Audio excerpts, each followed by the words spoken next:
in transition to what you was alluding to earlier, you know what I'm saying, the YSL case is underway now. Young Thug's case is going on right now, his trial. Yeah. And a lot of people done pleaded guilty. Thug is only being charged with 8 charges out of the 68 counts. That's a lot of charges. Yeah, 8 is still a lot, but you know it ain't no murder, no shit like that. But you know, I mean, it's still like drugs. I think it's guns and racketeering and shit. I mean, it's still some shit that can send you up the river at the end of the day. But you know, like now, Gunna's home. He's been a little active on social media the past few days. Yeah, he posted for the first time since he's been back, I think. Yeah, said, you know, free Gunna. Well, no. He said free Thug, free Yak. You know, and then a lot of people have been unfollowing him. Now, I was at the Future and Friends concert on Saturday.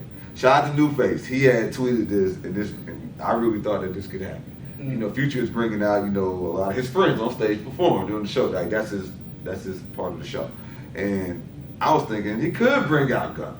What could happen? It didn't happen. But would it have been a good look for the city or a good look for him? I think it would have eased some of the tension just a little bit. You know what I'm saying? Because a lot of people are trying to act like, well, you know what, we're going to see what happened with Thug's case before we really show how we really feel about it. You know what I'm saying? A lot of people ain't been speaking on it, but you did a major interview with George Chidi, a journalist here in the city of Atlanta, somebody I've known really for my whole career, and he's been on the YSL case from the beginning. Like he knew when it started, what caused it to start, the investigation, everything. You did an interview with him, and after your conversation with him, what you feel? that was like some reporter shit. That was good. Yeah, I'm good. Shit, I'm a syndicated radio fucking personality. Shit. The Gunna shit, like in itself is like crazy. Shout out to Langston, bro. Langston Hughes, Panther, just like me.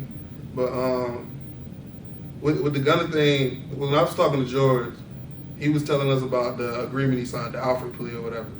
And that video that went viral of him in court, like saying YSL is a gang, he had to admit to that to go free, right? Mm-hmm. They also asked him about some drugs in the car. That's a case from like 3 years ago that him and Thug was both like fighting. They both are fighting right now. They both have said that the drugs weren't theirs.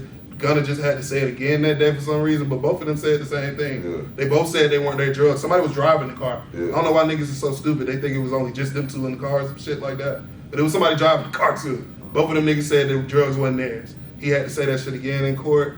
But with the Alfred plea, basically, George said that unless, so they could, Gunna isn't like, he's not gonna testify, like he's not on the sheet to be called to testify or whatever.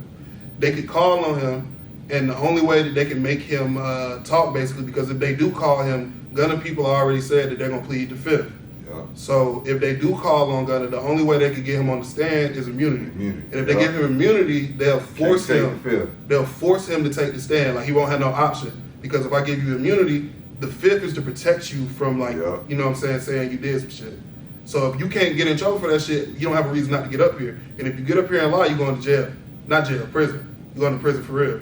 So that's the only way they could get him to do that shit. George basically said his attorney wanted everybody to know that they didn't snitch. George didn't want to say what snitching is or whatever. Because, you know, George older or whatever. Yeah. He don't really like talking about shit like that. But as far as I can tell, Gunna, like, basically, the only thing it seemed like Gunna did that people might be able to stick their teeth in is admit that YSL is a gang. You know what I'm saying? If you're from Atlanta, I mean, bro, YSL is YSL. You just think of it as Thug, and you don't think of it as nothing crazy. But it's a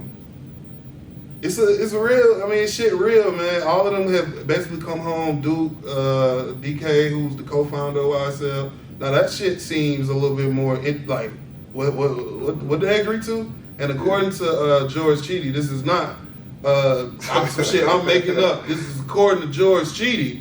The only person on the like sheet that actually a part of the agreement to get out, at least when we did that interview, the only person was Duke. For Duke to get out, Duke had to say that he would testify. So as far as I know, when the case started, the only person that's going to be testifying is Duke. Now they could call on other people. They saying they got a bunch of witnesses, but I'm talking about as far as the niggas that pleaded out back then. I'm not sure about now. This was like a month ago when we did this interview. But when everybody first started coming home, it was basically just Gunna and Duke that had come home. At that point, the only person that had agreed to actually testify to get out was Duke. And he ain't said nothing since he been out at all. You know what I'm saying? Oh, Nobody's talking about him. Everybody's talking about Gunna because it's just like the thing to do. But like out of all of them, Gunna was the person that was probably gonna get the least amount of time anyway. He was probably gonna come home after all this shit because they've been locked up since last April. Yeah, he was gonna come home regardless. Like they was, I think what that shit was they was trying to, they wanted to publicly embarrass him, right? Like they were gonna have to let him go because the charges they had for him was so flimsy or whatever. Yeah. But it was enough to keep him in jail until the trial started because they were saying there was flight risk. So he just did what he had to do to come home. Now, if that's snitching or not, I ain't in the street. That's for y'all niggas to decide. But in my eyes, it looked like he not finna take the stand and tell on nobody. Mm-hmm. To me, snitching is you get on the stand and you tell on somebody. Like, I guess, like, by admitting YSL is a gang, people are deciding that he's telling. But to me, it just looked like they had a weak case. Yeah. They arrested too many of them niggas. Honestly, they arrested too many of them niggas. The DA was getting on TV telling people that these niggas was 80% of the crime. They've been locked up since April. Guess what? Niggas still getting their shit broken into. Mm-hmm. So they arrested so many of these niggas. The case is so big. This nigga got so many fans. Thug and Gunna got so many fans. I feel like it was like a play. They released that fucking footage because the only people in there are the reporters and the police. I feel like the police recorded that shit, almost. I feel like somebody that had ill intent recorded that shit and released it. They even had fucking captions on it when niggas seen it the first time. That's not normal for a fucking phone video, but we got that shit right in front of our faces, and niggas is doing what people want. They unfollowing this nigga. Let's wait till the actual let's wait till the trial start so we can see who actually gets on the stand and tells on this nigga. Because I feel like it's not as many people as y'all think. Mm-hmm. I don't feel like it's as many people as y'all think it is, but I feel like the people that are goddamn it information, and I feel like he gonna have to fight. He in for the fight of his life. But as far as this nigga. Gunna, like as long as like what I was told rings true, and the only way that he can even be called like forced to talk is with immunity. You think they just throwing around immunity? Like maybe if they finna lose the case, maybe.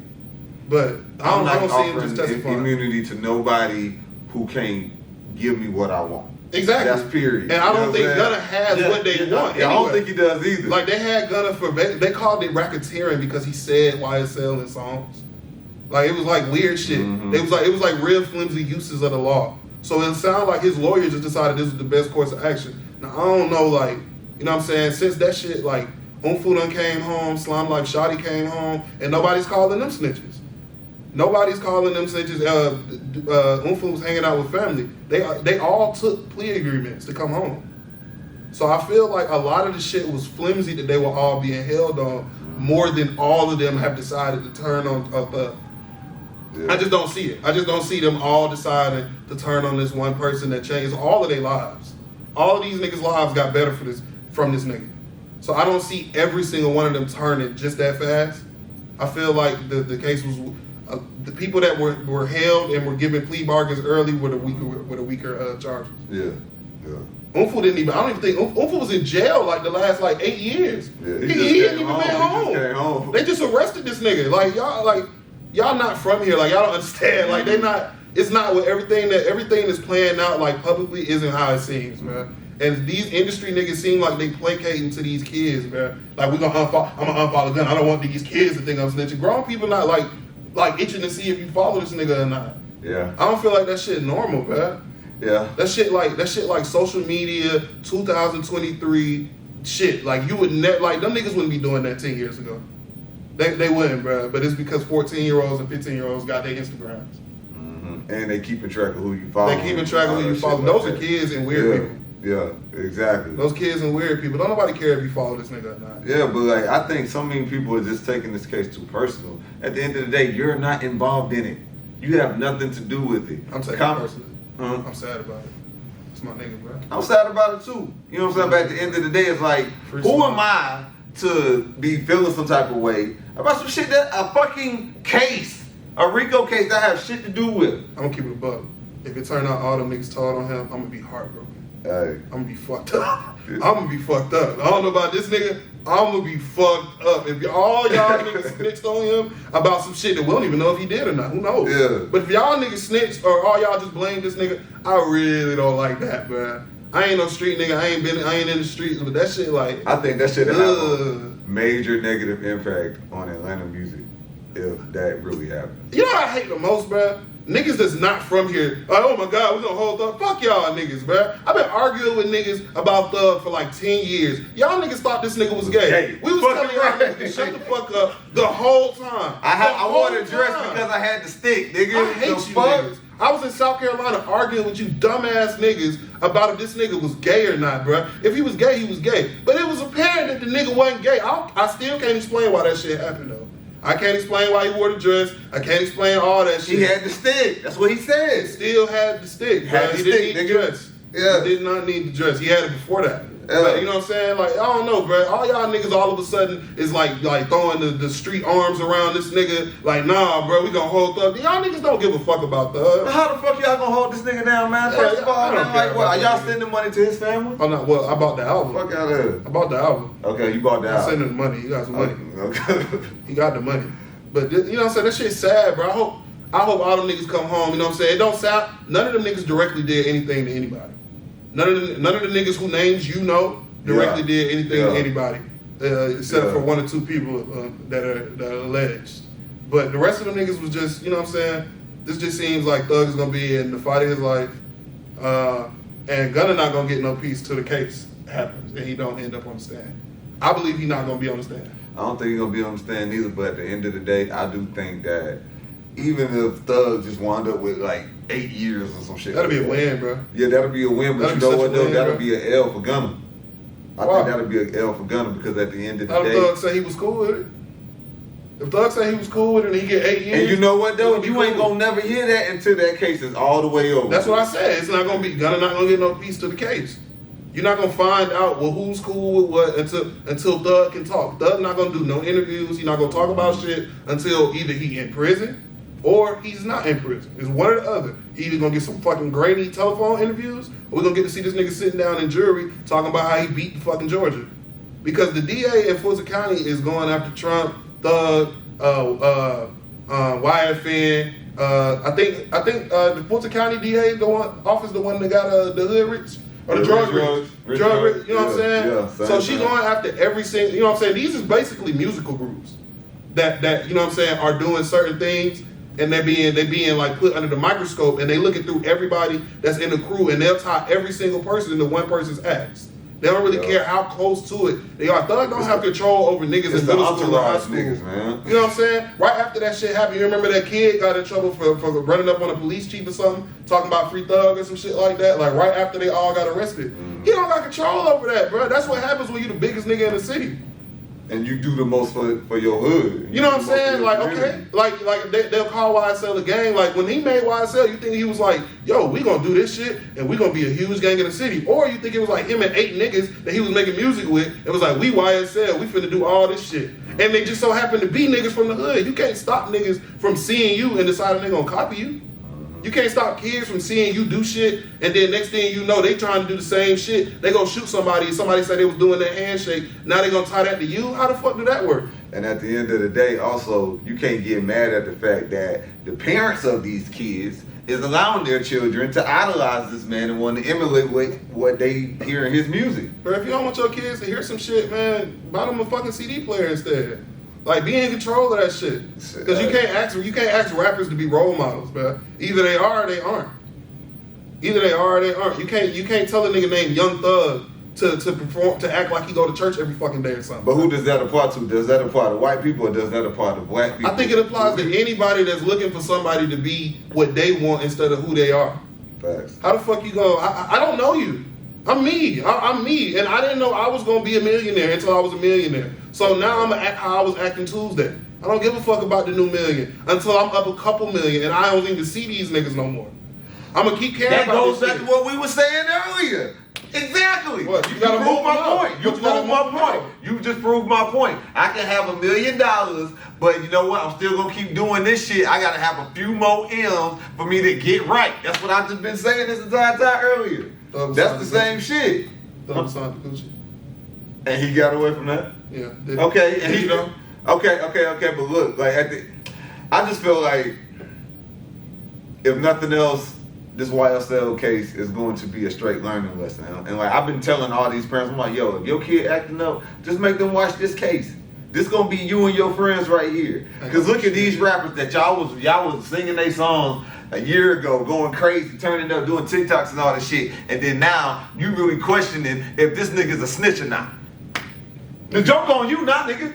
On God, I wouldn't give a fuck about that if I was like 13. Of course you wouldn't give a fuck about that until your stupid ass is sitting up in that same fucking room, and then you worried about if your nigga gonna snitch on you. Yeah, that's basically it. You know what I'm saying? Like, that's the real lesson out of all of this. Bro, most niggas see shit like this happening and just be like, that ain't gonna happen to me and my niggas. Because he saw that same shit and said the same thing. That's the ignorance of youth, though. That's what youth will do to you. When you're young, you be stupid as fuck because you think that you fucking invisible.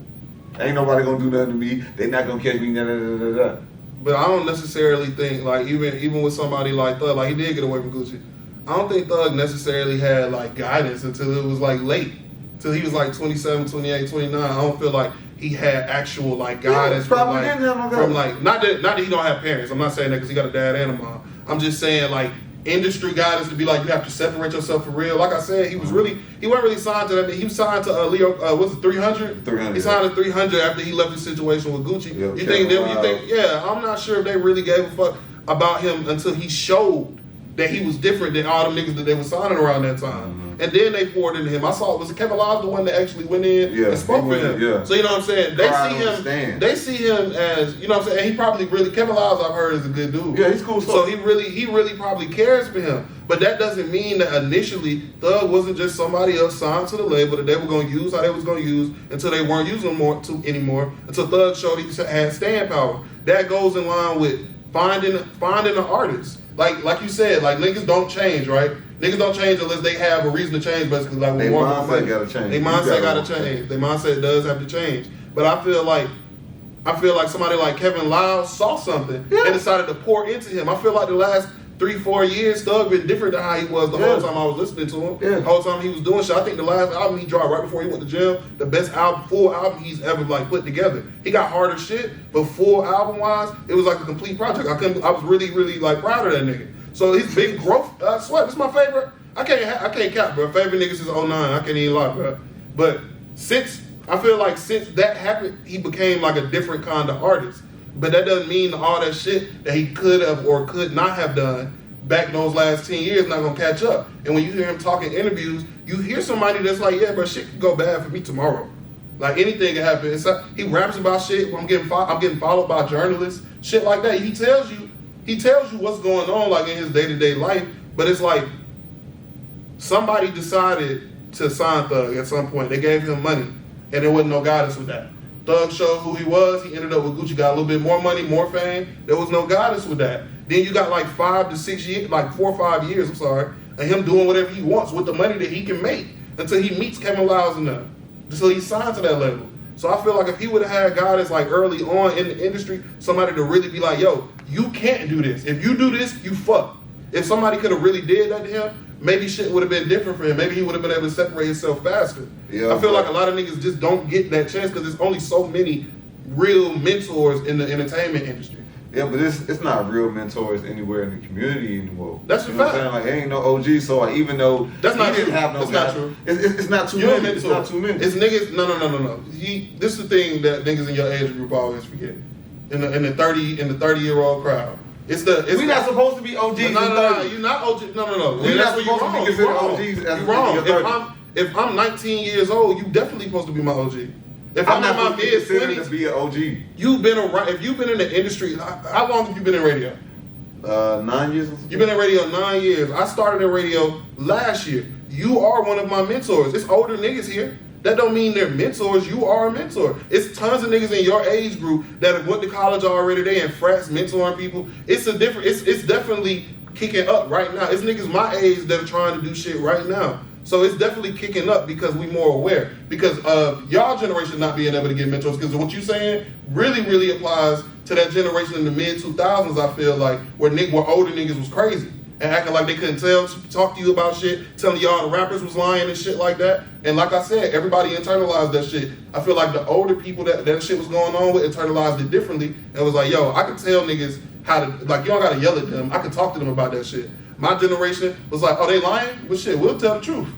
You know what I'm saying? Like, I feel like everybody absorbs and adapts. And that's lack of mentorship and lack of guidance, because somebody, an OG, will pull you to the side and be like, yo, you cannot do both. Yeah. You cannot do both. That's what T.I. had to tell Jeezy. You cannot do both. That's what I'm saying. Like he probably didn't have no guidance, but look at all the other niggas that came up under him that was looking at him. They didn't have no guidance. And them were the motherfuckers who probably doing the majority of the shit that he facing. You know what I'm saying? T.I. didn't change completely until he had to. Hey. Even T.I., bro. T.I. was a grown man and didn't change until shit got really bad. But that's what happens for a lot of us men. Yeah. And I don't know what his guidance situation was, but I'm sure it wasn't the greatest. But then I look at niggas that come in with guidance, and it always seems like it play out perfectly. Like I was talking about 50 earlier. He didn't come in the game with guidance, but by year 2 or 3, he basically had top tier guidance in Dre and Eminem. When I look at like Lil Wayne, when he blew up. When I look at Wayne, it's the same thing with Baby and Slim. These niggas got behind them and helped like focus. When you look at the biggest niggas in the game right now, you look at Drake, he had Lil Wayne, Jay Prince. That's dope. That they helped. And Birdman helped mold that shit. Mm-hmm. When you look at Kendrick, the OGs in the West Coast, Snoop, all them niggas was showing him love, showing him how to move. With with J. Cole, it's Hove. It's Rock Nation showing niggas how to move. A bunch of niggas, like we was arguing about who generation is the 2010s. Honestly, it's y'all because of college age shit. College age niggas, that's y'all shit. But think about all that shit that Jay-Z was doing around the time. He had Wale, right? At that same time? Wale was on Rock Nation? No. That was there later? That was later. All right. Well, he was signing a lot of niggas. But this is what Jay-Z did. And we're going to wrap this up quick. But this is what Jay-Z did. He used to take every artist that was gonna be big. Like he took Rihanna, she would always be with him. Like she would be sitting right next to him at the award show. J. Cole, same thing, sitting right next to him at the award show. Like that's what he did with everybody, and that's what other people did. Like Rick Ross, he did the same thing.